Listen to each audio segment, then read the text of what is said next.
Donc le Skokian Brass Band est un brass band, comme son nom l'indique, que j'ai formé en 2013. Il y a beaucoup de musiciens dans le groupe avec qui on faisait partie d'une compagnie de musique de rue qui s'appelle les Charentaises de Luxe.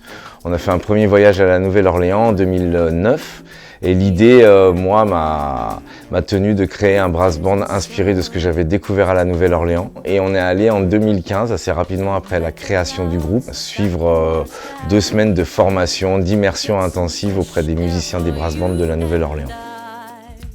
Pour moi, qui ai aussi beaucoup voyagé en Afrique et joué avec des musiciens africains, j'ai retrouvé à la Nouvelle-Orléans vraiment cette origine africaine du jazz et ça m'a porté. Et le voyage qu'on a réalisé là-bas nous a vraiment tous profondément changé dans notre rapport à la musique et notamment pour le projet Skokian Brass Band. On a 2 trombonistes, on a 3 trompettistes, 2 saxophonistes, une rythmique typiquement brass band, grosse caisse et caisse claire séparées, un sous-aphone.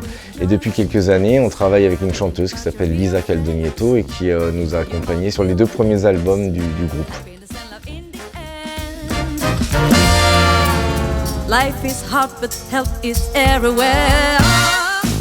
On a réussi à emmener le brass band au Togo pour une série de concerts en 2022, tournée autour de laquelle on a aussi rencontré des musiciens locaux avec qui on a gardé des liens, notamment un groupe comme l'Harmonis Brass Band du Bénin qui apparaît sur le dernier album Skoki Mama. Le groupe a une large palette d'influences issues de cultures qui sont extérieures à nous.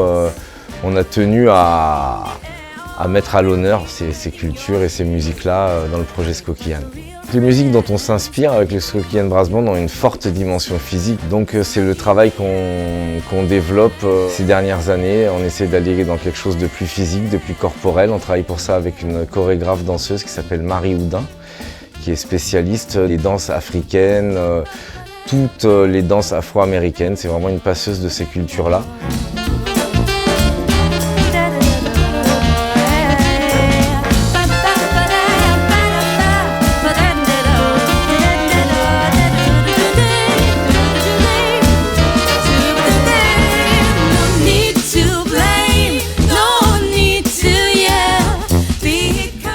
Plus on est nombreux et plus on a de possibilités musicales. Le brass band, c'est une école d'entraide, c'est une école de solidarité.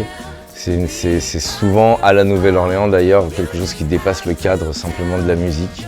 Et nous, on est très contents d'être très nombreux, c'est une richesse. C'est aussi pas facile évidemment à diffuser, mais c'est quelque chose qu'on défend. En plus, du fait qu'il n'y a aucun instrument harmonique dans le groupe, on a besoin musicalement d'être nombreux.